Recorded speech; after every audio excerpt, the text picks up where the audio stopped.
wide base will make us too slow.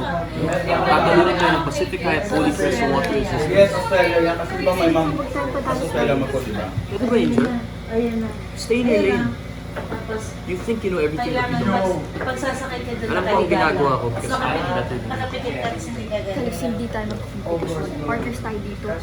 Kanin mo na yung bilis ng lingkod tayo bago pa tayo makakalahati. Our combined masses at least. Hindi ko makita, ma. Ay, Lak- sorry.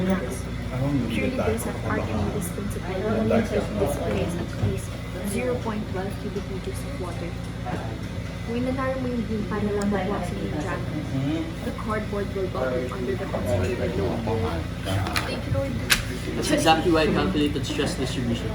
I'm not just waterproofing. I'm reinforcing the cardboard with duct tape along the high stress areas.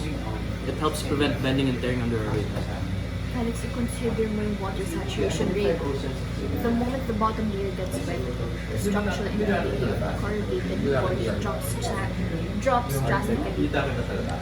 We need a wider surface area to distribute our weight. Ano ba, Angel? Ang dami mo nang sinasabi, ang dami mo nang kinocompute na variables. Pero ubos na ang oras natin, no? You took charge kanina in the previous rounds. This is my round now. Sumakay ka lang mamaya. See? Saan tayo lumilumubog? Sumakay ka na. Bilis, bilis. Shit.